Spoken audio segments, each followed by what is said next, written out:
Cumprimentando a todos e desejando um bom dia e um bom trabalho, e invocando a proteção de Deus, declaro aberta a presente sessão.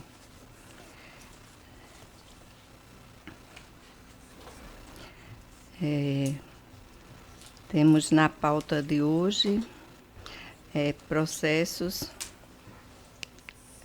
do juiz Cícero Macedo, ficou de comparecer, não foi? Para o julgamento, é o de número 1 da ordem. Virtualmente. Pronto. Então, inicialmente, os processos do desembargador João Rebouças não estão em mesa para julgamento hoje. É de número 2. Exatamente. O desembargador João 2, 3, 4, 5, 6, 7, 8, 9. Então, vamos começar os julgamentos a partir do número de ordem 10, que é o agravo de instrumentos 081, 1740, diz 16 de 2025. Esse aqui já tem 2 advogados. Esse aqui é o 8, certo? Aí tem o 23. Chegou na hora. Aí um está também esperando o doutor Bruno Henrique. Esse aqui também está adiado. Eu já anunciei, viu? Pode deixar. Tá certo. Ótimo. Obrigada. Então, agravo de instrumento. Pois não? Excelência, me perdoe a interrupção. Bom dia. Bom dia. Quem fala aqui é Rodrigo Aires, eu sou advogado da Serasa e o meu processo é o de número 7 do desembargador João Rebouças. Nesse caso que Vossa Excelência anunciou, eles estarão inseridos na próxima sessão, nesse caso, ou ficarão para outra sessão? Fica para a próxima sessão. Certo? Haverá intimação nos autos? Eu já posso verificar com a secretaria a próxima sessão e já deixar para agendado? Automaticamente adiado para a próxima sessão, quando é não mesa, certo? Ok, Excelência, muito obrigado. Bom dia a todos. Posso me ausentar? Pois não, pode sim. Muito obrigado, bom dia a todos. Então, retomando ao número de ordem, agravo de instrumento 081, 1740, diz 16 de 2025, da minha relatoria, agravante é a AMIL, Assistência Médica Internacional, advogada Renata Souza de Castro Vita. Está na sala virtual, doutora? E João Marcelo Santos, o advogado é Bruno Henrique Saldanha. É o número de ordem 10. Vou pegar aqui a foto. Doutora Renata se encontra? Então, doutor Bruno Henrique.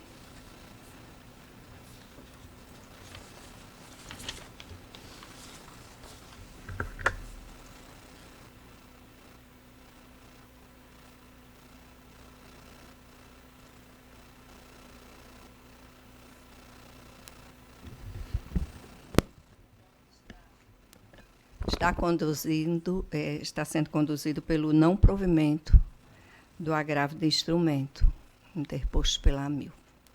Obrigado, Excelência. Então, está acompanhada a unanimidade. O 10. Então, vai para incluir por maioria. Mas eu acho que essa questão do AB é só o ambiente, né? Não é a terapia em si, né? Só o ambiente, né? É só o ambiente. Tá, tudo bem. Em ambiente natural, então, nos termos do meu voto. E temos aqui pedido de preferência para o número de ordem 24.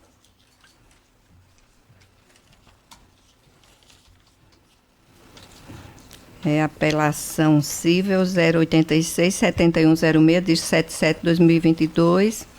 Apelante Caio Ramon Lins Honório da Silva. E advogado Caleb Campos Freire.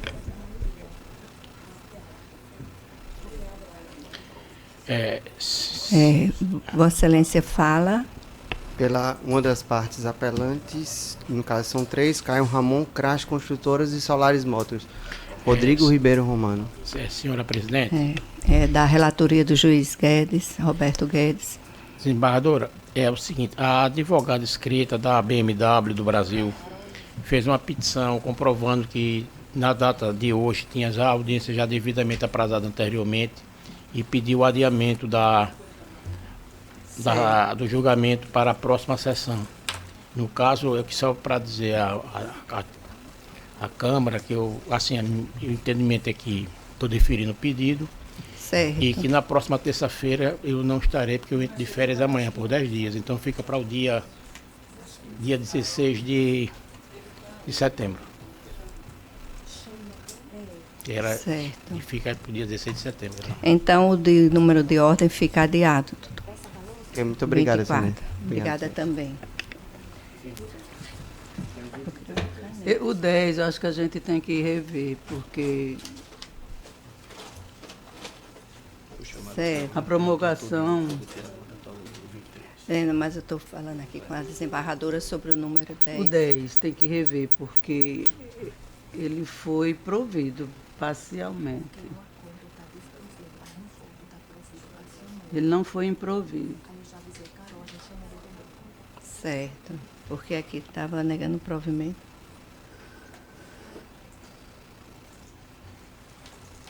Só um instante, por favor.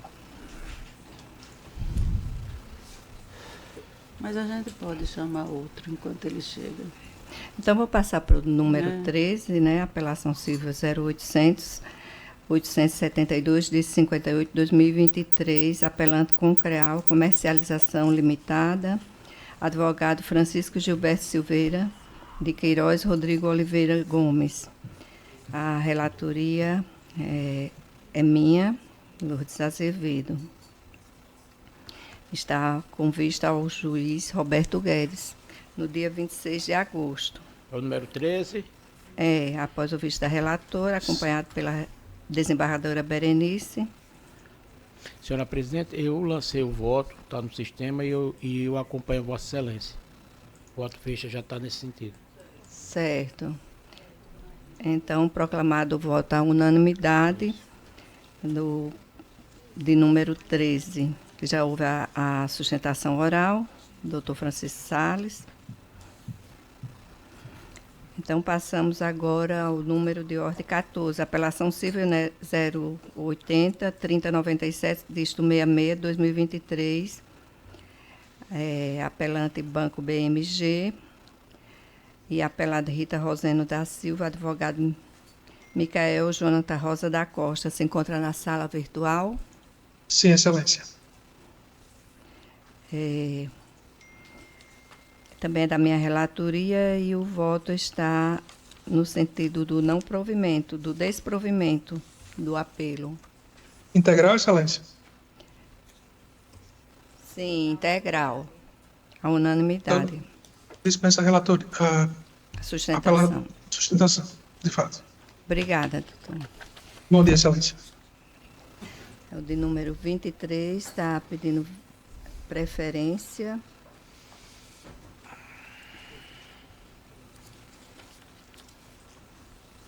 Apelação civil número 010-3184, dígito 05/2013. Apelante, apelado Fernando de Souza Marinho e outros. Advogado Diogo Pignatário de Oliveira. Apelante e apelado Estado do Rio Grande do Norte, e é da relatoria do juiz Roberto Guedes. Em mesa? Está em mesa, Excelência. Com a palavra. Obrigado, Excelência. Doutora desembargadora Maria de Lourdes, desembargador juiz convocado, doutor Roberto Guedes, relator dessa apelação, tanto da nossa parte quanto do Estado do Rio Grande do Norte, que é o réu nação originária, desembargadora Berenice Capuchu, membro do Ministério Público, colegas advogados. Tentarei ser o mais breve e singelo possível, né? A discussão... doutor, só um minuto. Pois não. Talvez até Vossa Excelência dispense da sustentação. Com relação ao recurso do Estado, que a condenação foi em 12, com relação aos juros, compensatório de 12% ao ano, e eu dei o provimento no sentido de 6% ao ano, né, baseado nos precedentes do Supremo Tribunal Federal. E os demais termos da sentença estão mantidos. Então eu acredito que por isso estão talvez dispensa da sustentação. Na verdade, a nossa discussão, Excelência, é a majoração do pleito da indenização pela desapropriação. Mas a desapropriação ficou no valor de 9.555.100. Isso. Está mantida. Se puder dar ter a sustentação, eu tentarei ser o mais breve possível, porque eu estou agora imaginando o porquê de ter chegado nesse valor, Excelência. Se me permitir, eu faço e aí eu vou até condensar, de certo modo, a sustentação a partir dessa informação, se possível. Porque trata-se da desapropriação indireta do prolongamento da Prudente Moraes, né, ali do bairro de Cidade Satélite até a BR-101. Essa família, né, a família dos apelantes, são os proprietários do imóvel. E tentou-se, por longo período, né, uma negociação do governo do Estado para a desapropriação e não foi exitosa. Tanto que foi necessário, né, o ingresso dessa ação, que é a ação de desapropriação indireta. O valor ofertado pelo Estado do Rio Grande do Norte foi de R$3.050.000 à época, em maio de 2009. Isso.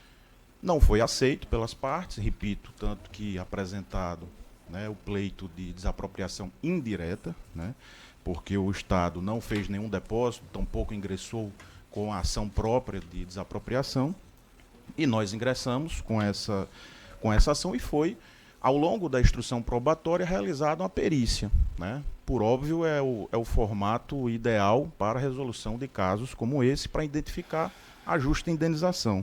E na perícia, com data de 2022, né, em janeiro de 22, chegou-se a um valor, Excelências, de R$16.763.334. O perito, após ser provocado por pedidos de esclarecimentos de ambas as partes, né, ele chegou a um valor de R$9.555.000, que imagino que seja esse, doutor Roberto Guedes, que tenha sido identificado, mas não foi esse o valor que a sentença apontou. A sentença acolheu, vejam que situação estranha, né? Foi realizada a instrução probatória no pleito de indenização por desapropriação indireta e o juízo singular apontou como justa indenização o valor que o Estado tinha apresentado administrativamente que não tinha sido aceito e que deu ensejo à própria desapropriação indireta, desconsiderando tudo que foi produzido em termos de instrução probatória pelo próprio perito nomeado pelo juízo. Então, repito, o perito judicial chegou a um valor de pouco mais de 16 milhões e, em seguida, apresentou um outro valor de 9.555.000, salvo engano. Isso. Esse novo valor, ele tem o seguinte fundamento, porque ele aplicou um fator de redução por questões ambientais, né, a esse valor inicial de 16 milhões. Contudo, a aplicação, e esse é o ponto que eu vou me deter aqui, né, a partir, né, dessa circunstância, esse valor essa aplicação do fator de redução, a nosso ver, ele é inadequado, né, e desnecessário, porque é um fator de redução por questões e limitações ambientais que não existem no imóvel. Existia há muito tempo atrás no plano diretor antigo da cidade, do município de Parnamirim. Mas a avaliação, que precisa ser, conforme o próprio STJ propugna em sua jurisprudência pacífica, a avaliação em ações de desapropriações, elas precisam ser contemporâneas. E assim o fez o perito, apontando o valor de 16 milhões. Após, repito, pedidos de esclarecimentos pelo Estado do Rio Grande do Norte, ele chegou a aplicar esse fator de redução. Como essa não é uma questão eminentemente técnica, mas sim jurídica, ele deixou a cargo do juiz decidir. O juiz não fez nenhuma coisa nem outra, nem os 16, nem os 9.550, e pegou os 3 milhões, apontou como devido os 3 milhões, e esse é o grande motivo do nosso apelo, para que, de fato, seja respeitada a prova pericial que foi construída nos autos a partir da determinação do próprio juízo, que aponta como valor adequado e justo de indenização, sem nenhuma aplicação de fator de redução por questões e limitações ambientais, o valor de 16 milhões e pouco mais do que isso, pouco mais de 16 milhões. Essas são as nossas razões, né, pugnando pela reforma da sentença nesse aspecto, majorando a indenização, a justa indenização pela indenização, pela desapropriação indireta formulada sem qualquer tipo de redução, aplicação de fator de redução por questões ambientais. Muito obrigado. Senhora Presidente, eu digo Pois assim, não.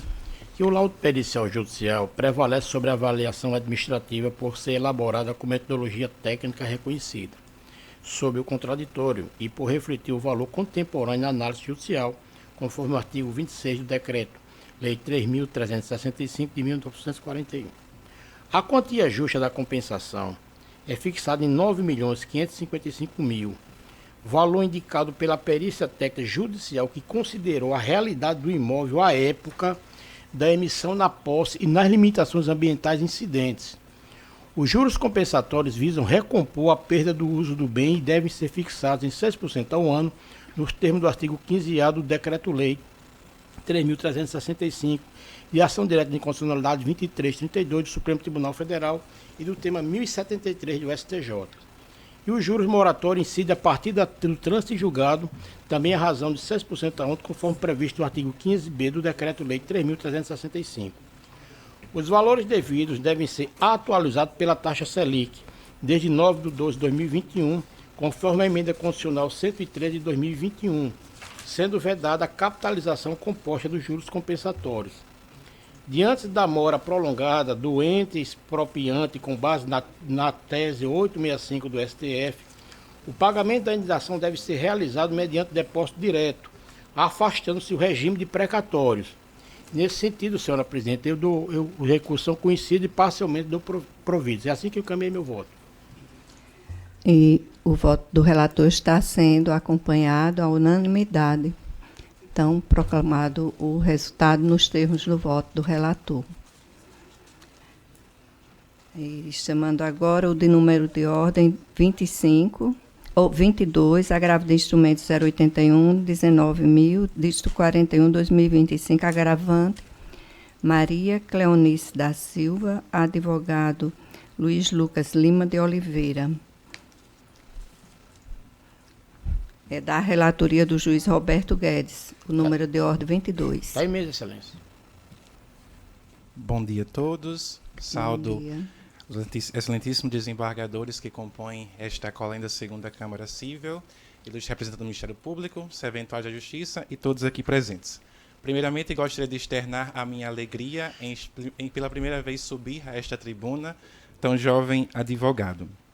Excelências, trata-se de um agravo de instrumento interposto em face de uma decisão proferida nos autos de uma ação de missão na posse pelo juízo da segunda vara da comarca de João Câmara, em que a minha cliente, a ora agravante, após tantos anos conviver em união estável com o senhor José Alves da Rocha, foi surpreendida, infelizmente, com a decisão que determinou que ela se retirasse da posse do imóvel em que ela dava a sua devida função social, o sítio Boa Esperança, situado no interior de João Câmara.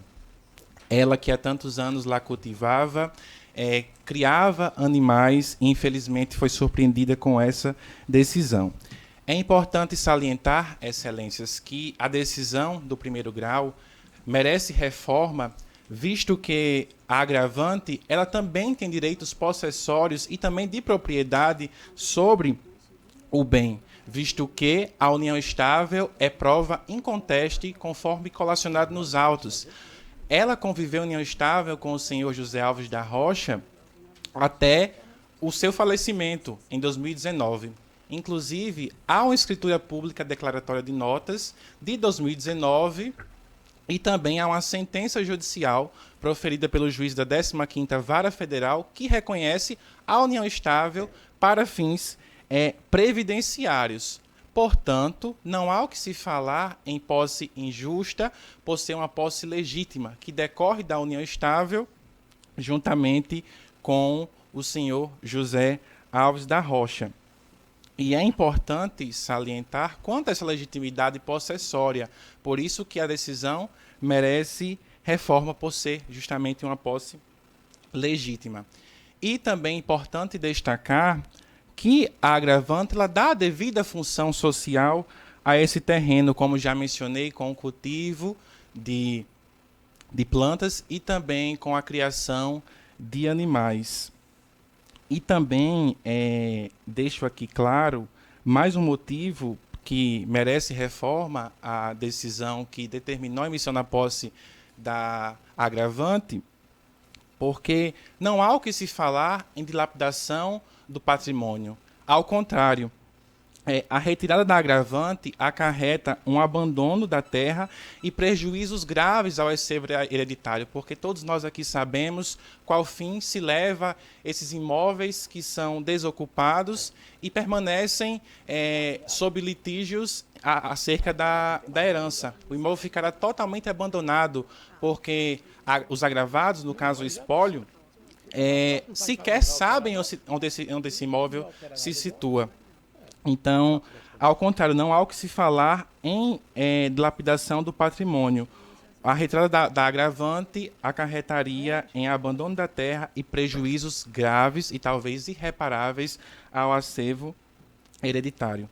Por isso, requeremos pela reforma da decisão para que a agravante retorne ao status quo ante e permaneça sobre a posse do imóvel em discussão. Por essas razões, peço deferimento. Obrigado. Sustentação, com a palavra o relator. Senhora presidente, há duas questões para discutir. Definir se estão presentes os requisitos para a concessão de efeito suspensivo ao gravo do instrumento, especialmente diante da alegação do direito real de habitação da companheira sobrevivente, e verificar se a agravante faz jus à gratuidade da justiça. Com relação à gratuidade da justiça, deve ser deferida quanto à parte comprova insuficiência de recurso, sendo válida a declaração de hipossuficiência corroborada por documentos que evidenciam situação econômica precária, como idade avançada, exercício de atividade rural informal e percepção de pensão por morte no valor modesto. A concessão do efeito suspensivo ao gravo do instrumento exige a presença simultânea de probabilidade do direito e do risco de dano grave ou difícil reparação, conforme o artigo 300 e 1019 do inciso 1º do CPC. O direito real de habitação do companheiro sobrevivente, previsto no artigo 1831 do Código Civil, somente se aplica quando o imóvel integrava o acervo hereditário e era destinado à residência do casal. Não se configura quando o bem foi adquirido anteriormente ao início da união estável, como é o caso. A ausência de demonstração concreta de que a agravante retira da sua subsistência do imóvel enfraquece a alegação de risco de dano grave e a dignidade da segurança pessoal. A permanência indevida da agravante no imóvel compromete a administração e guarda do bem pela inventariante, nos termos do artigo 991, inciso 1º do Código de Processo Civil. Nesse sentido, senhora presidente, eu dou como recurso conhecido e parcialmente provido, porque a única coisa que eu estou acatando é a questão da justiça gratuita. O demais fica mantida a decisão de primeiro grau. De Vossa Excelência está acompanhada a unanimidade pelo provimento parcial, conforme proclamado. Obrigado, Excelências. Obrigada também. Vamos agora retomar. Para retificar o número 10. Doutor Bruno, peço retificar a proclamação, porque ele foi provido parcialmente. O de número 10 aqui. É a questão da extensão dos ambientes, né? Exatamente. Tranquilo. Está tranquilo? É nesse sentido, como Vossa Excelência já conhece.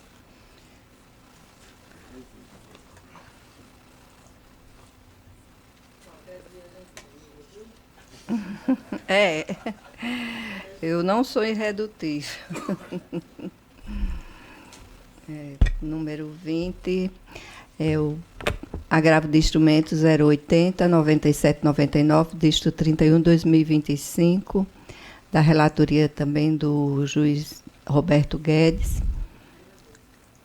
Está em mesa, Excelência. Está em mesa. Número 20. Apivida agravado ARDSOJ Bruno Henrique Saldanha para sustentação oral. O processo está em mesa, né?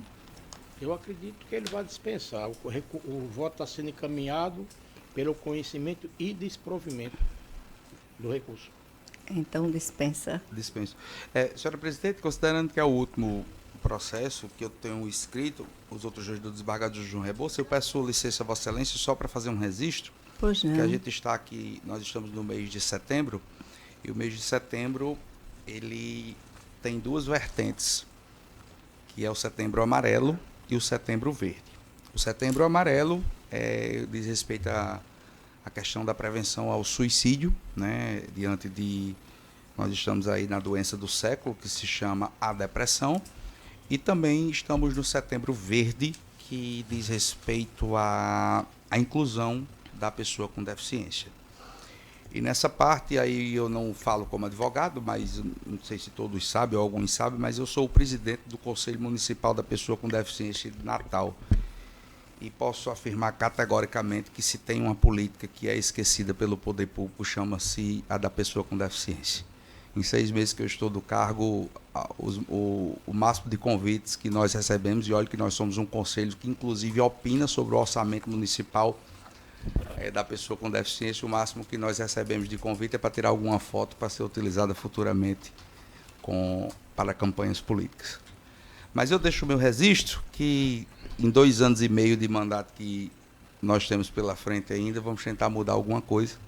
E até agradeço, e falo agora de forma institucional, para não confundir o papel exercido nesta corte, óbvio, dentro das limitações e dos entendimentos dos senhores julgadores, porque isso faz parte do direito, isso faz parte da justiça, mas eu até agradeço a forma como a matéria ela é tratada neste tribunal com respeito, de fato, dentro das peculiaridades do caso concreto. Como, por exemplo, eu cito um exemplo agora, na primeira Câmara Civil, que o doutor Cláudio Santos, até fugindo do entendimento que ele já proclama em outros julgamentos, ele deu um voto agora divergente do próprio entendimento em respeito à peculiaridade do caso concreto. E eu falo isso porque a gente vê em alguns tribunais de outros estados que ainda falta muito a atingir do que o Rio Grande do Norte já atingiu. Então eu agradeço a senhora, peço desculpa pelo registro, mas pelo mês aí que nós temos pela frente, fica mais uma forma de rememorar a Vossa Excelência que, de fato, a pessoa com deficiência, ela hoje precisa ser cada vez mais evidenciada. Muito obrigado. Não tem que pedir desculpa, doutor Bruno. Não tem que pedir desculpa e até agradeço o registro, né, também pelo Setembro Amarelo, que é realmente um mês muito marcante e que também são poucos os movimentos que se observam nesse sentido. E a gente sabe que é algo que acontece com certa frequência, infelizmente, né? Inclusive com pessoas jovens, que deixa marcas profundas nas famílias. E também pela lembrança, né, da pessoa com deficiência, que deve ter esse olhar de que ele precisa ser incluído na sociedade, de que ele precisa de tratamento, que existem perspectivas de melhorar, de trazer não posso dizer ainda uma cura, mas que pode ter um avanço muito grande nos tratamentos que são disponibilizados. E cada dia se investiga mais e se faz mais evolução científica, né, a respeito. Pois não, doutora Berenice, era só para dar um ponto.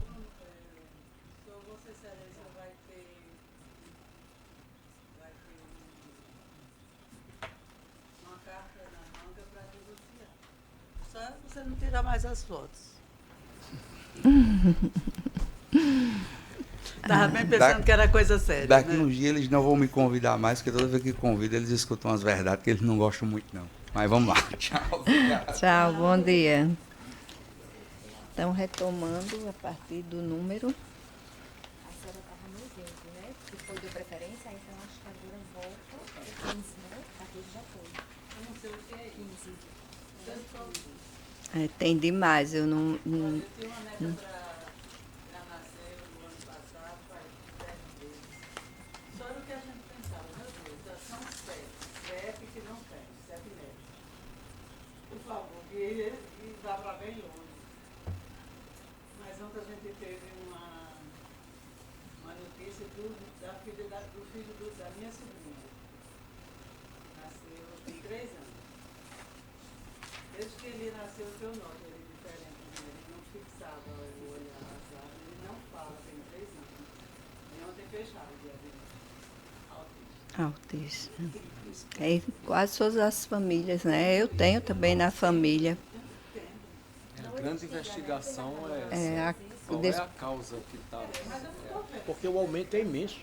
Não existia isso antes. Eu não estou vendo essa investigação. Tem vários estudos em curso. Meu enteado também está no Traz para espectro. o Nordeste, porque aqui é uma causa, aqui é demais. Na minha cidade, em Caetô, casa sim, casa não. E não é só aqui, está vista com outros transtornos. Realmente torcer que descubram a causa, né?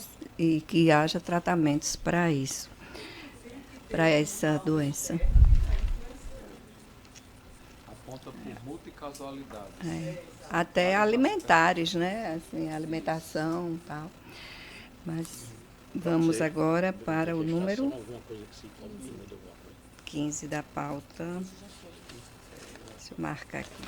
Número 15, apelação Silva 081-9126, dígito 42, apelante José Carlos da Silva, advogado João Vitor Fernandes Nogueira. Está na sala virtual, doutor João? João Vitor? João Vitor Fernandes Nogueira? Bom, então, o processo é da minha relatoria e o voto é no sentido do desprovimento do apelo. E está a unanimidade acompanhado pelos demais integrantes da turma. Passando agora, proclamado o resultado para a apelação civil 085 8888, dígito 60, 2022, apelante Fundo de Investimento em Direitos Creditórios, Multissegmentos, advogado Graziele Medeiros Marques dos Santos, apelado Luciene da Silva Guedes. Também da minha relatoria. Doutora Graziele está na sala virtual. Doutora Graziele Medeiros. Então, o processo está julgado e há unanimidade. Número de ordem agora 18, apelação civil 0100-864, dígito 46, 2017, relatora desembargadora Berenice Capuchu, apelante Banco Itaú, BMG, advogado Marlon Gonçalves Sanches, OAB-RN. Senhora presidente, bom dia, doutor Luiz Antônio, substituindo o doutor Marlon. Doutor Marlon? O doutor Luiz Antônio substituindo o doutor Marlon, pelo Banco Itaú.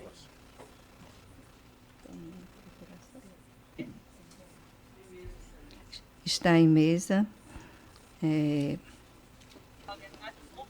Com a palavra, então, doutor Marlon, ou doutor Luiz.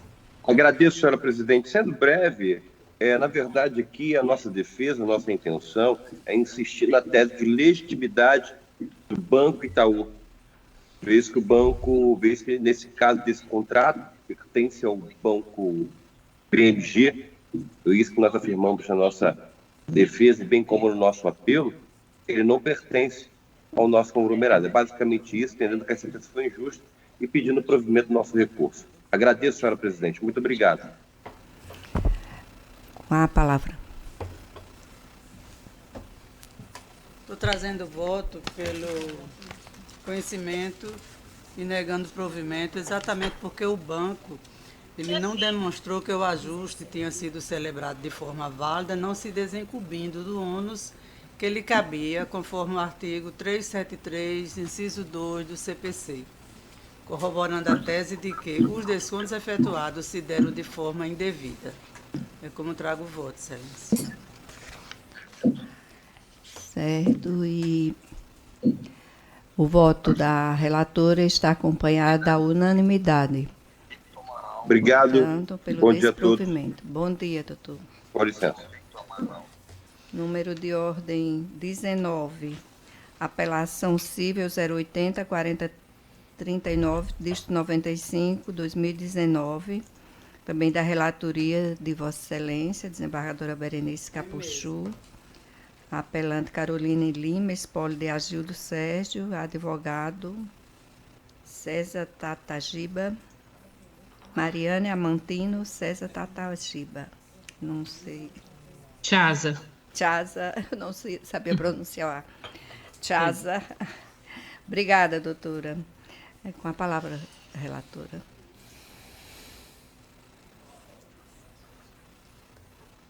Desembargadora Berenice. Com a palavra. Vai ter não sustentação? Vai? posso iniciar a sustentação? Pode sim. Bom dia a todos, desembargadores, desembargadoras, membros do Ministério Público, servidores e advogados presentes. Eu sou Mariane Amantino Chaza Tatagiba, OAB Espírito Santo 11774, e represento o espólio de Agildo Sérgio Lima, Caroline Silva Lima e Marcela Adriana Silva Lima.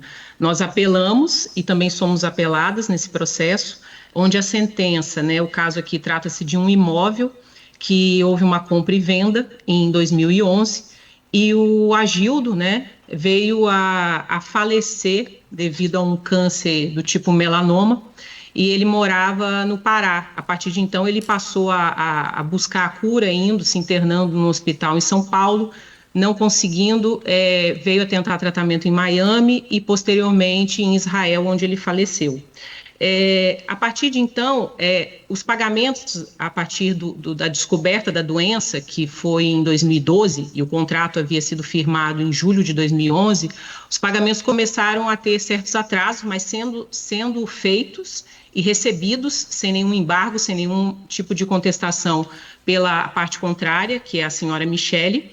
E quando então ele falece, devido a existir uma filha menor, que é a Caroline, hoje já maior de idade, a viúva então entra com o inventário para buscar o termo de inventariante, a fim de conseguir tocar no patrimônio, para poder inclusive quitar, porque foi um pagamento, um preço inicial de 5 milhões, onde já se havia pago 90% do preço. E então ela consegue esse termo de inventariante em 10 de janeiro de 2014, dentro do prazo legal, de 60 dias, e busca a Michele para poder resolver o valor que faltava quitar. Só que nesse meio tempo ela descobre que o imóvel havia sido gravado por uma ordem de indisponibilidade do ex-marido, que não fez parte do contrato como parte, somente como anuente. Esse marido da requerida, então, ele tem vários processos em vários estados da Federação Brasileira, e ele grava, então, um primeiro gravame logo após o óbito do Agildo, em novembro de 2013, o primeiro gravame, o óbito tinha ocorrido em setembro do mesmo ano. Ele faz esse primeiro gravame, um processo de Presidente Prudente São Paulo, e logo na sequência depois, ele também faz um segundo gravame lá do Mato Grosso do Sul. E então a senhora Michele passa a se furtar de conversar com a inventariante, né, a senhora Marcela.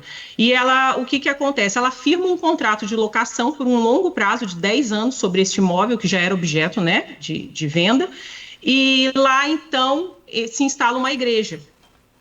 E a Michelle, então, manda um e-mail dizendo que não trataria mais do assunto, que somente trataria com o ex-marido. Esse ex-marido começa a cobrar juros abusivos, e aí, devido existir já 2 gravames, certo? E uma igreja com um contrato ali, que a gente até então só soube em juízo, né, que se tratava de um contrato de 10 anos, a gente não tinha informações até então, não se conseguiu chegar a uma conversa para resolver. Então, o espólio ingressa na justiça e faz um pedido alternativo, ou para depositar o valor faltante, certo?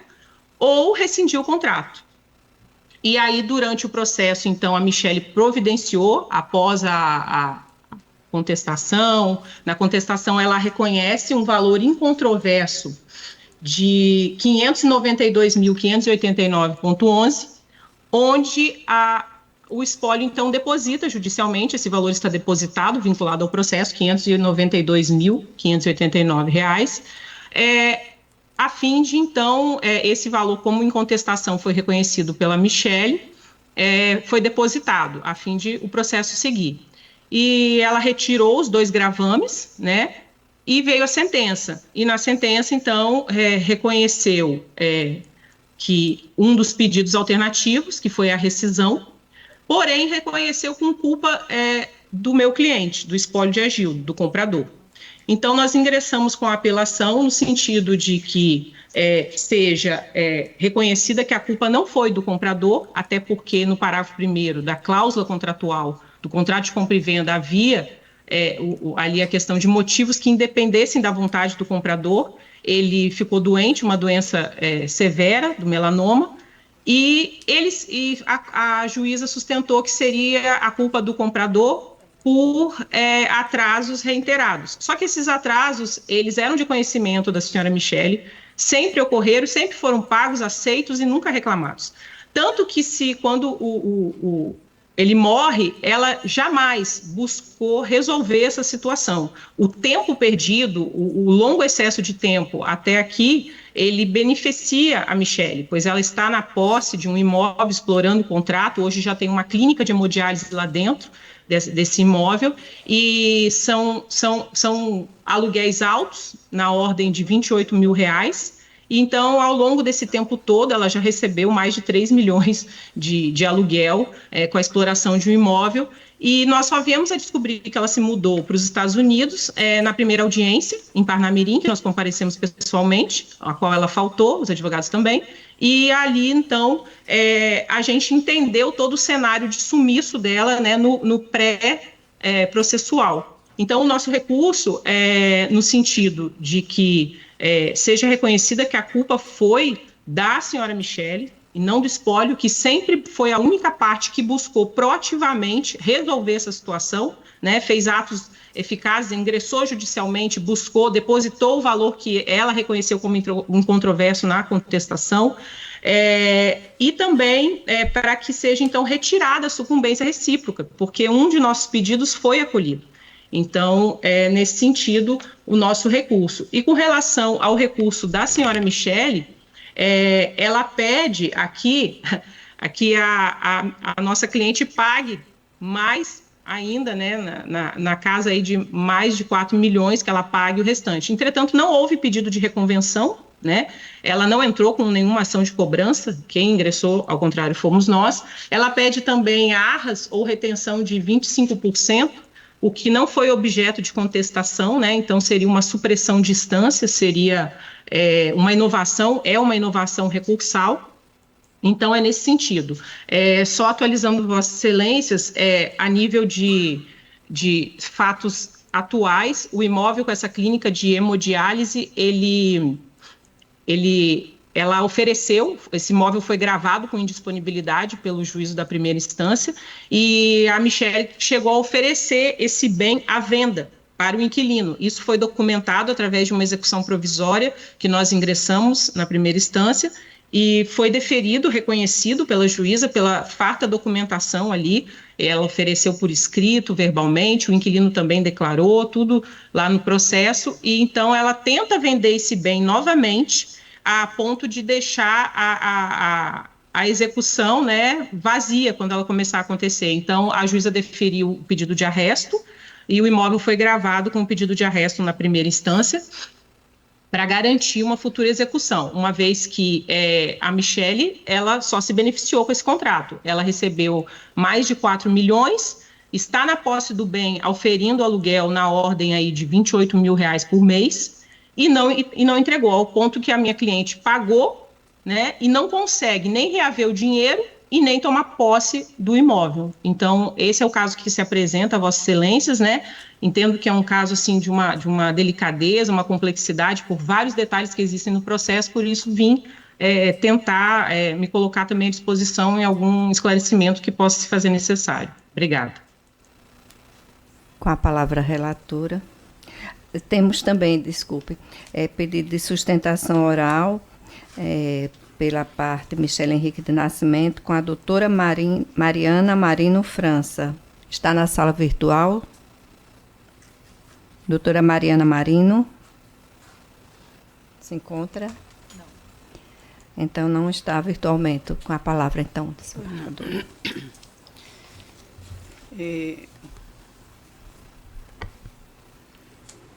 A controvérsia reside, em síntese, em saber quem deu causa ao inadimplemento e suas consequências jurídicas.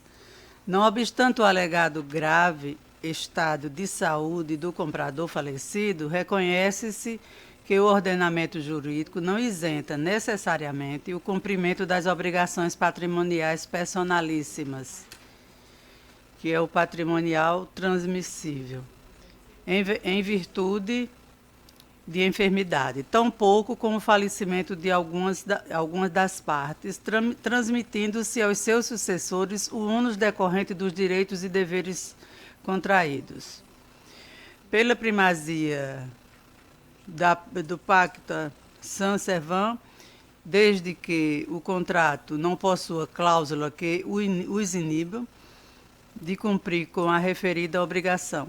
Neste sentido, o dever de cumprimento da respectiva obrigação passa ao espólio e herdeiros, desde que, repito, não haja cláusula de resolução de contrato com o falecimento do comprador.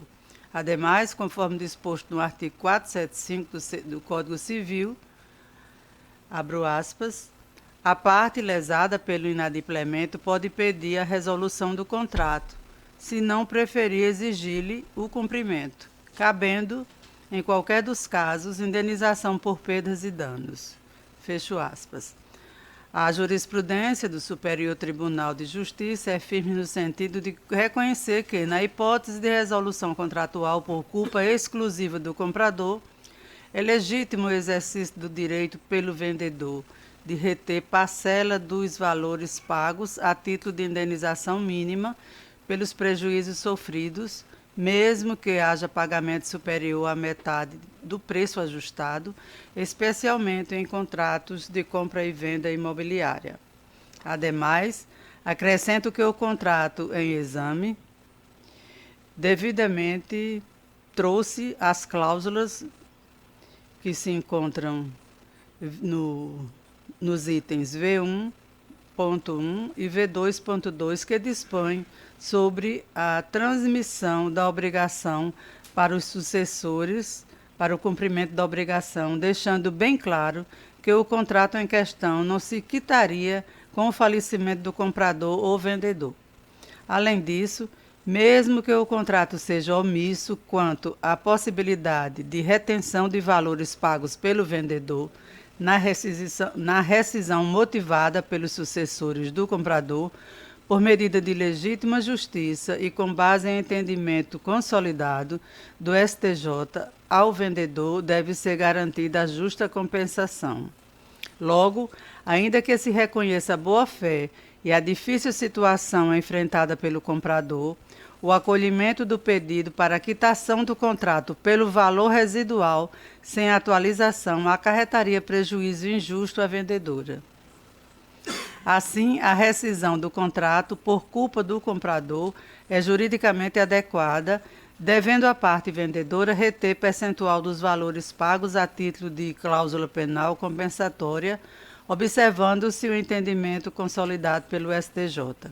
Portanto, nestes termos, dada a impossibilidade dos compradores em darem continuidade à compra e venda, entendo em primeiro lugar desnecessário reconhecer a faculdade da apelante de exigir o cumprimento do contrato, mesmo que possível pautado em cláusula contratual, razão pela qual compreendo ser pertinente apenas o acolhimento do pedido subsidiário da vendedora em buscar a retenção de 25% dos valores adimplidos, com base na jurisprudência do STJ, eis que é adequado para indenizar a vendedora pelos transtornos e desestimular o rompimento unilateral do contrato. Tal percentual tem caráter indenizatório e cominatório, não havendo diferença para tal fim entre a utilização ou não do bem. Quanto à ocupação do imóvel por terceiros, verifico que o mérito principal da demanda é o contrato de compra e venda de sua rescisão.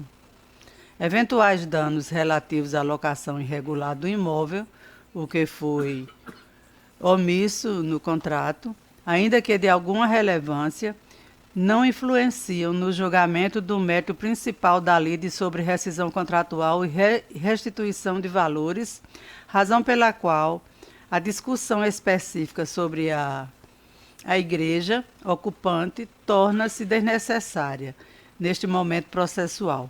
Quanto à comissão de corretagem, aplicando-se o princípio do adimplemento substancial e considerando que a rescisão do contrato ocorre por inadimplemento parcial do comprador e não por culpa exclusiva da vendedora, mantém-se a vedação à restituição da comissão, haja vista que o serviço foi prestado e a aproximação feita, consolidando a comissão, bem como o terceiro, corretor, de boa-fé, não poderia ser lesado por uma rescisão unilateral provocada pela parte compradora. Ainda mais se considerar que a corretagem é considerada uma verba de natureza alimentar, a qual é essencial para a subsistência do corretor e da sua família, devendo receber a mesma proteção legal que os salários. Para fins de atualização monetária dos valores de retenção reconhecidos, deverá ser aplicado o índice IGP-M desde a data do ajuizamento da presente ação. Tal medida visa apenas manter o poder aquisitivo da moeda, preservando o valor de obrigação, sem agregar qualquer acréscimo indevido, em absoluta consonância com a finalidade da correção monetária. Assim, o cálculo dos valores devidos deverá observar rigorosamente o IGP-M, acumulado no período, além dos juros legais incidentes, conforme já decidido. Diante do exposto, voto para negar provimento ao recurso do espólio e demais autores, mantendo a sentença que declarou a rescisão do contrato por culpa do comprador inadimplente, com a devolução dos valores pagos deduzidos dos pagamentos não comprovados, dando parcial procedência ao apelo da vendedora, para que seja aplicada a retenção de percentual razoável a título de cláusula penal compensatória em conformidade com a jurisprudência do Superior Tribunal de Justiça no RESP 1723-519, São Paulo, em 25% dos valores adimplidos, devendo ser aplicado o IGP-M desde o termo inicial outrora definido. Manter a sucumbência recíproca fixada na sentença, em atenção à proporcionalidade do artigo 85, parágrafo 2º do CPC. Ainda, afastar a necessidade de discussão sobre perdas e danos decorrentes da ocupação por terceiros, por ser matéria acessória e não influir no desfecho da lide principal. manter indevida a restituição da comissão de corretagem à parte autora, consoante fundamentação legal e jurisprudencial. E, por último, mantendo a condenação das partes ao pagamento de custos e honorários conforme a sentença de primeiro grau. É como voto, Excelência.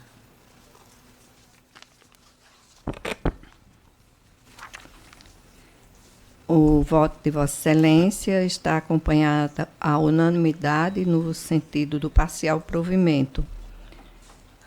Agora vamos passar para o de número de ordem 25, apelação cível 087-0865, deste 78/2024, apelante José Ivan Pinheiro, advogado Tiago Tavares de Araújo e outros, apelado do município de Natal.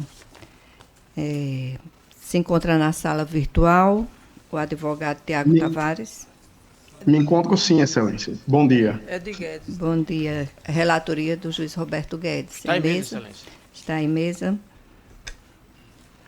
Apelante José Ivan Pinheiro, advogado, com a palavra. Bom dia a todos. Excelentíssima senhora presidente, em nome de quem saúdo os demais presentes.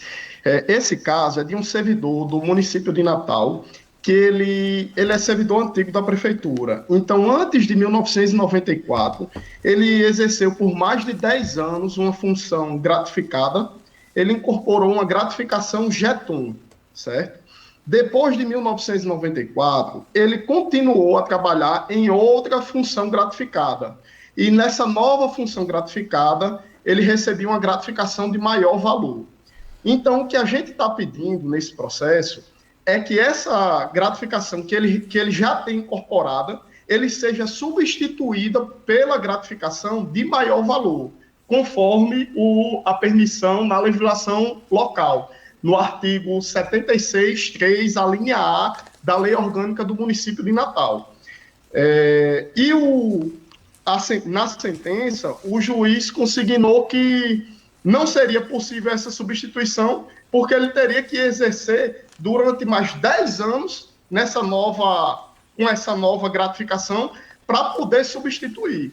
Isso aí não tem respaldo legal. Estamos diante de uma causa de direito administrativo que essa previsão, essa substituição, ela é permitida pelo artigo 76, inciso 3, a linha A.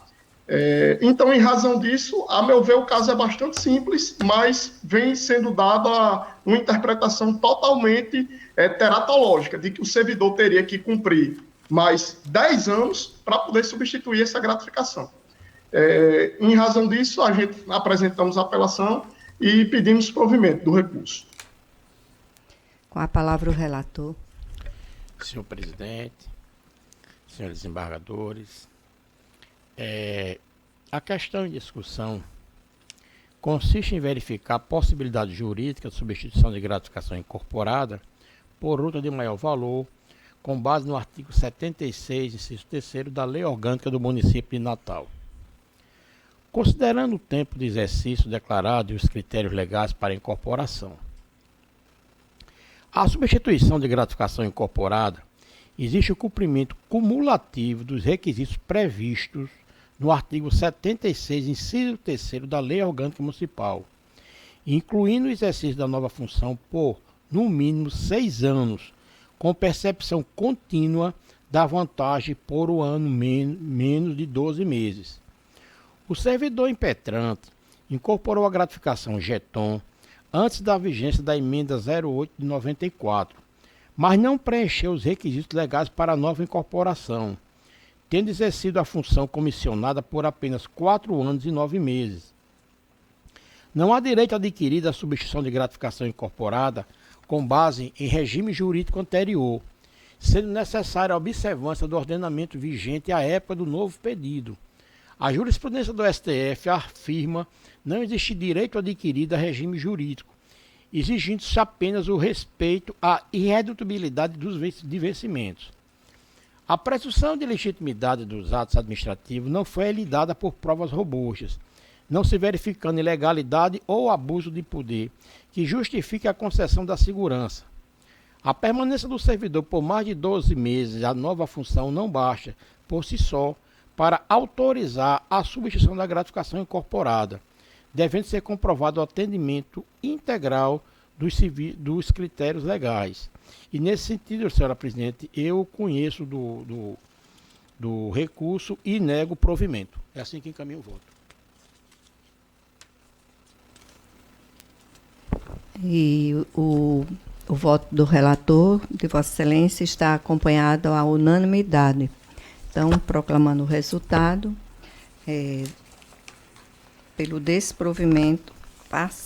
pelo provimento parcial do recurso de apelação.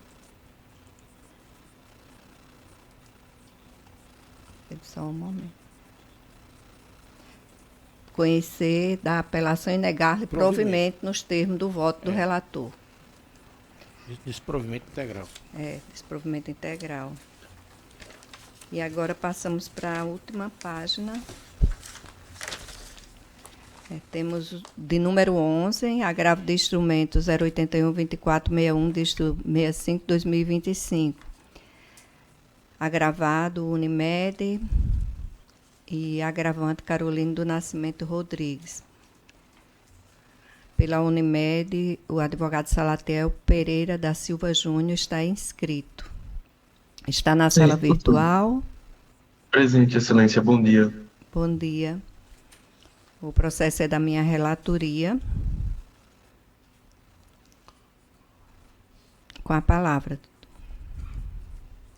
Certo, Excelência. Nesse caso, o processo... O agravante é Carolina do Nascimento, não é isso?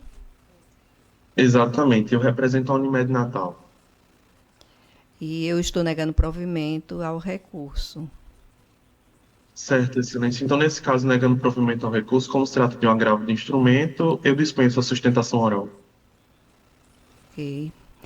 E o meu Muito voto obrigado. está disponibilizado e acompanhado à unanimidade, portanto, pelo desprovimento. Obrigada também, doutor. Número de ordem 12, apelação civil 0800-533, dígito 87-2023, apelante Unimed, Sociedade Cooperativa, advogada doutora Fernanda dos Santos. Tudo bem? Bom dia, doutora. E apelado José Valdenor da Silva. Com a palavra, doutora. 12. Da minha relatoria da também. Da sua relatoria, sim. Muito bem. Muito bom dia, excelentíssimos senhores jogadores da segunda Câmara Civil do TJRN. Primeiramente, muito obrigada pela gentileza e a paciência de ter aguardado terminar a sustentação da primeira Câmara. Cumprimento ainda ao doutor representante do Ministério Público, doutor Manuel Onofre Neto. É uma satisfação sempre estar diante de vossas excelências. Aos colegas advogados que nos assistem, bem como aos serventuários e serventuárias desta casa. Bom, senhores jogadores, na apelação número de ordem 12, em que a Unimed Natal é parte apelante, tratamos ali de uma obrigação de fazer, uma ação em que o beneficiário busca a obrigação de fazer, além da reparação pelos danos morais que ela afirma ter sofrido. A obrigação de fazer consiste exatamente em duas obrigações, na verdade. Na mudança de titularidade do plano de saúde e, na segunda, na obrigação de custear o tratamento por meio do home care. Explico. A mudança de titularidade, por quê?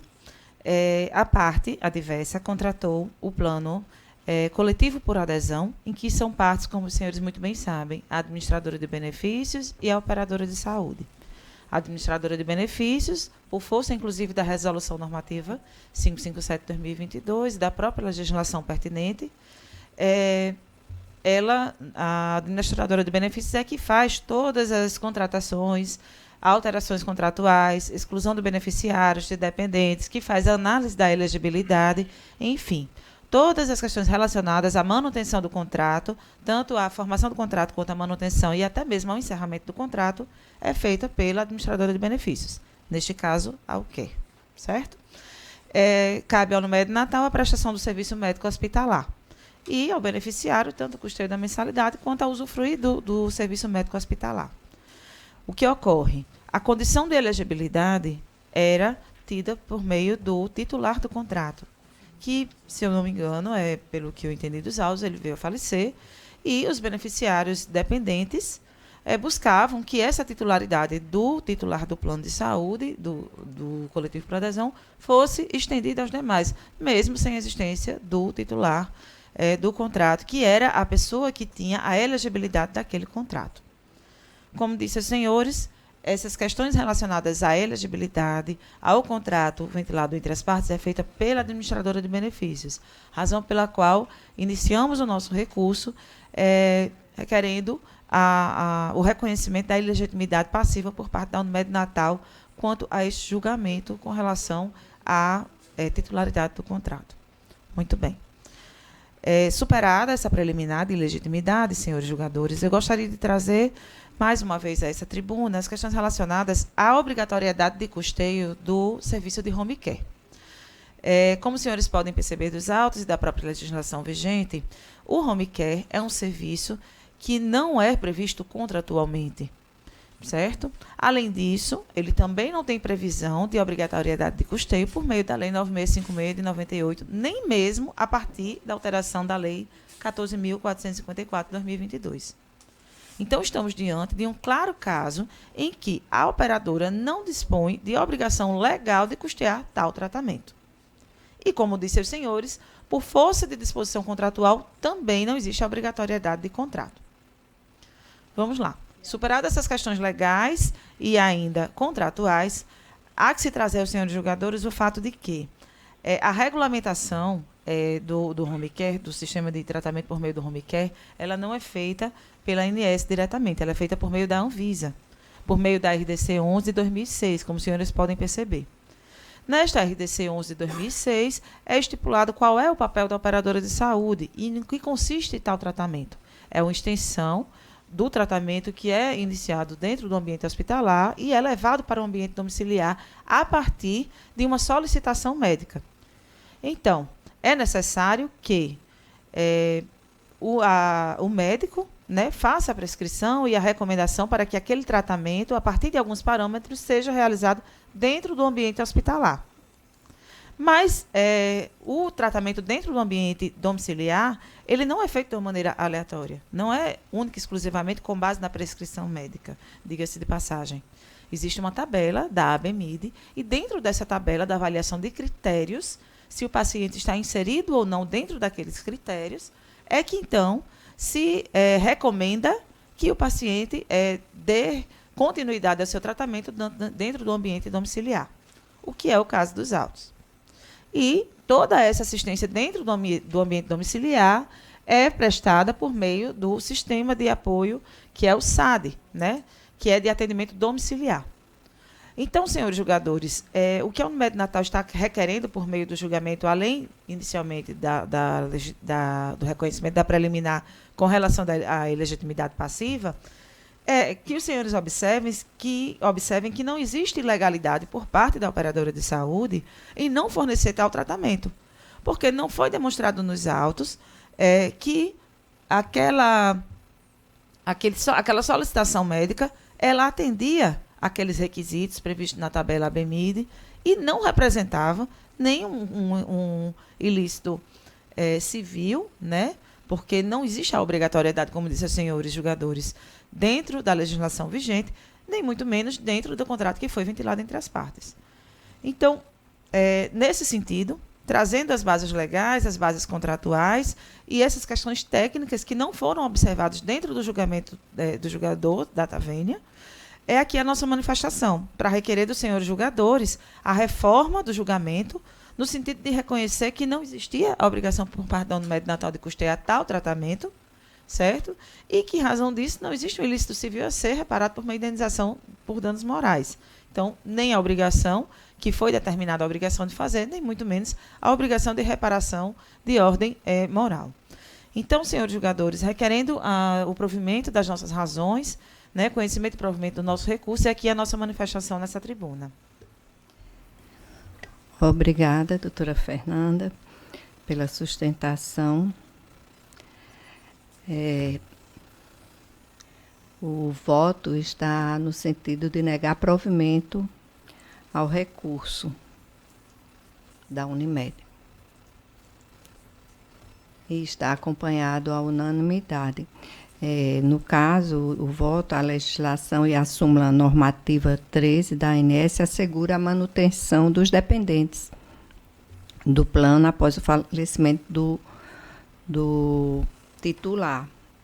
O vínculo jurídico já existia na condição de dependente e a assunção do pagamento integral pelo novo titular não caracteriza nova contratação, mas a continuidade da relação já existente. Foi nesse sentido, quanto a essa parte esse aspecto do apelo.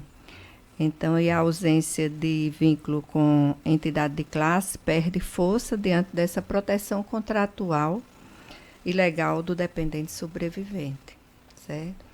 Só para ressaltar esse aspecto. E está proclamado o resultado, a unanimidade pelo desprovimento. Dos recursos, né? Os recursos.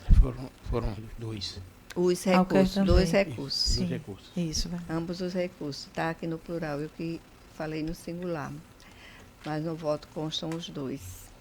Né? Provimento aos recursos. Obrigada. Agora o de número de ordem 17, agravo de instrumento 081, 0667, dígito 09, 2025, agravada é a Unimed. Também está escrita a doutora Fernanda e a relatora desembargadora Berenice Capuchu. Está em mesa?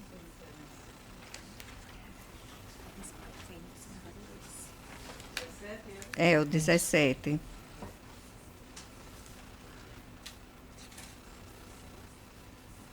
Pelo desprovimento. O voto é pelo desprovimento. Então, eu dispenso.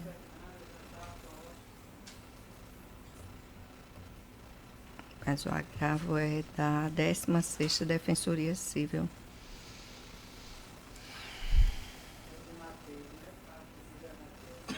Isso.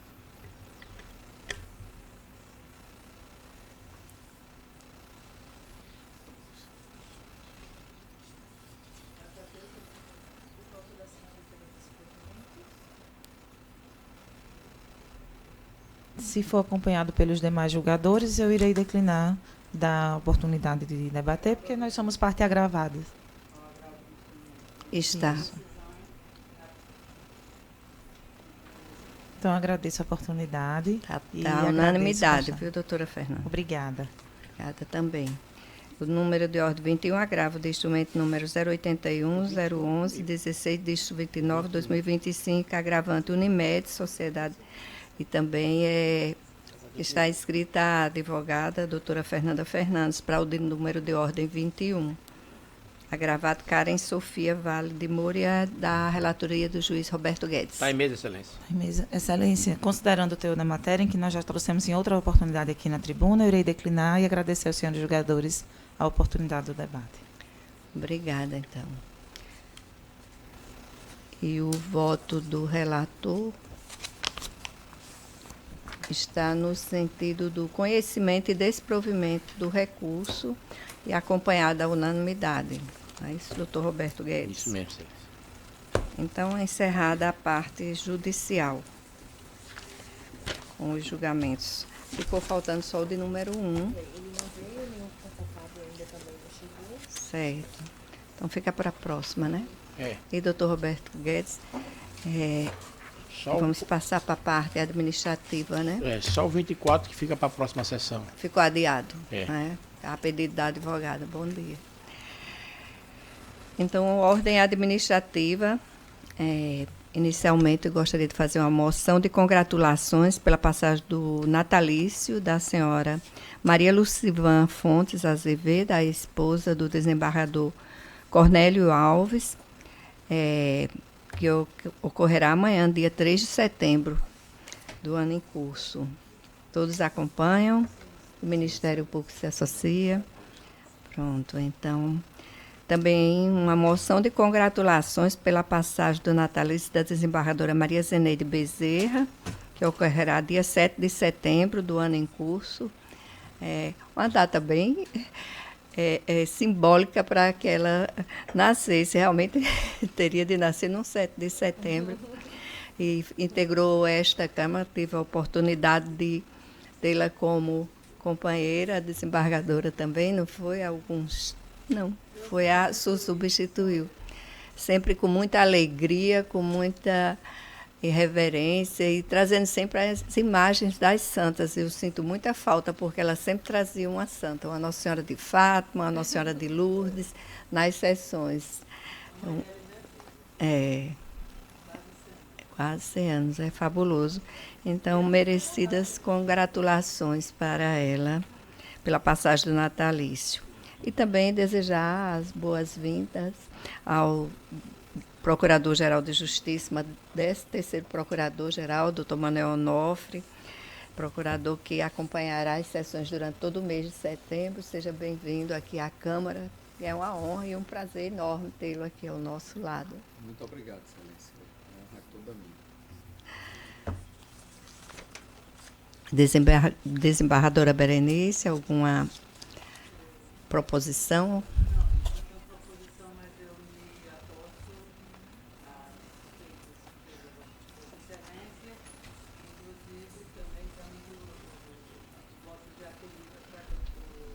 Manuel Onofre. Doutor Roberto Guedes. Senhor presidente, me associar às moções de congratulações feitas por Vossa Excelência, em especial aqui ao querido Manuel Onofre, uma referência aqui no estado do Rio Grande do Norte, uma pessoa que com certeza honra ao Ministério Público. É sempre uma honra, um prazer tê-lo aqui na Câmara Civil, compartilhando do seu conhecimento, da sua presença. Senhora presidente, ontem eu estive na cidade do Recife, que eu fui participar da posse do nosso colega, foi ontem, Walter Nunes, juiz federal aqui do estado do Rio Grande do Norte, e tomou posse como desembargador federal da 5ª Região. Walter, a gente conhece, é um dos maiores conhecedores de direito penal, processual penal, foi conselheiro do CNJ, uma pessoa muito querida, professor da universidade, um grande magistrado, e foi uma posse muito concorrida. Ele mostrou assim, eu tive um prazer imenso de tê-lo, de ver o amigo que fizemos como contemporâneo de faculdade juntos, e ver assim a presença enorme de colegas, de pessoas aqui do estado do Rio Grande do Norte que foram prestigiar a posse do desembargador Walter Nunes. Então, queria que fosse uma moção de gratulação assinada pela Vossa Excelência e todos os componentes da Câmara. Por todos, né? Porque todos nós recebemos também o convite, mas só para explicar aqui, dou a palavra. Mas pode sim, aqui é livre, né? Tá. A tribuna. Eu tive o prazer de acompanhar a sessão virtualmente pelo YouTube. Eu estava em casa trabalhando, lembrei, fui procurar. Estava na hora do discurso, quando ele estava começando um discurso lindo de agradecimento, e depois ainda voltei e vi todas as imagens, muito prestigiada, muito merecida, que Natal estivesse em peso, o Rio Grande do Norte, né, se fazendo presente na posse do desembargador Walter, né, no TRT da 5ª Região, TRF da 5ª Região, corrigindo, e é muito merecedor, realmente, mas, infelizmente, não pude me fazer presente. Muito obrigada pela lembrança do voto. Pois não, desembargadora. É só para registrar um fato bem interessante que eu achei. Eu toda vida soube que o Manuel Onofre era do Oeste. Do Oeste. Estávamos numa missa dos 80 anos da mãe de Olavo, minha sogra. Chega Onofre com a senhorazinha de braço. Meu Deus, e Onofre veio fazer aqui nessa missa de 80 anos de Dona Jandira. Aí eu fico sabendo que elas eram amigas vizinhas lá em Parelhas. Isso. Meu pai é de Parelhas. É incrível. Minha mãe, exatamente. Super. E a minha mente aqui, ele era do Oeste. Dona Sônia. É uma mistura do Siridó com o Oeste. E Dona Jandira nunca falou dela assim pra gente. E de repente ela estava na missa dos 80 anos. Foi uma surpresa para mim. Eu achei lindo. Porque elas ainda mantinham o contato. Bacana, achei. Verdade. Com a palavra. Pois não, doutora Lourdes, eu igualmente tive a satisfação de acompanhar pelo YouTube a posse do nosso desembargador. É uma representação muito significativa, porque ele tem uma trajetória que honra a justiça, sobretudo. Foi meu professor, eu tenho imensa admiração por doutor Walter. Igualmente também não pude, infelizmente, me fazer presente, mas me senti representado, porque eram tantos amigos que eu tive a certeza de que estava lá, muito embora não pudesse ter ido. Na verdade, era para eu ter feito como o doutor Guedes. Eu tinha sessão hoje pela manhã e fiquei preocupado em ter algum contratempo e não conseguir me fazer presente aqui na sessão. Começa às 8, o doutor Guedes fez um bate-volta, eu estava com medo desse bate-volta, doutor Guedes.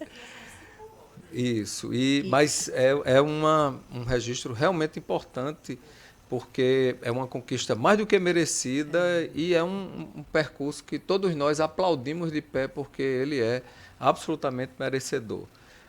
De modo que o Ministério Público, Excelência, se acosta à proposição em boa hora do desembargador Dr. Guedes. Pois não.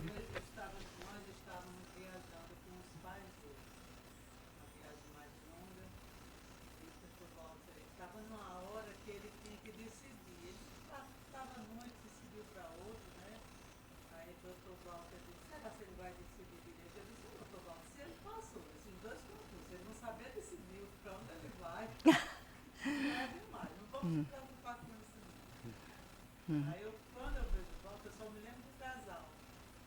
Sei dos pais. A mãe dele, ela não podia sair, que ele estava assim. Parecia que ela não podia resolver nada, o que fizesse. Muito controlador, mas bem carinhoso. Ele está muito feliz. Ele fez questão de convidar as pessoas pessoalmente, levou o convite lá no TRE.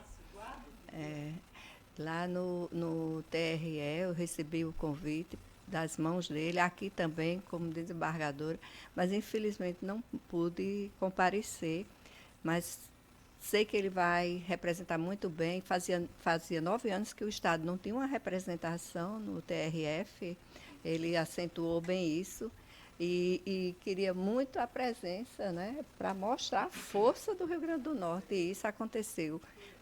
Eu fiz até os prints da sessão.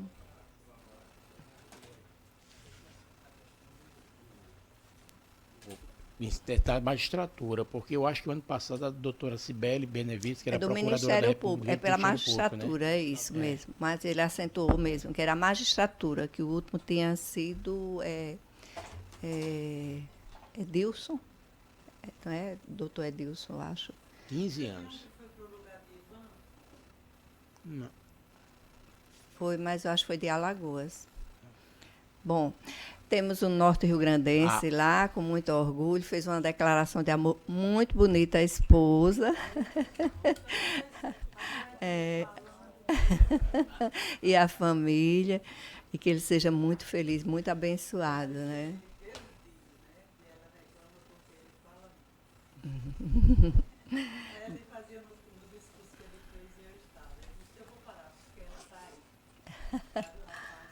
Ela está aí. Tenho certeza que ela já está reclamando que eu falo demais. Pois é, então dou por encerrada a sessão, mas antes desejando excelentes férias, que é uma palavra mágica que todo mundo ama e precisa, né? Oh, muito bom, dizem que é um paraíso, eu também não conheço. Conhece o mundo quase inteiro. Pois.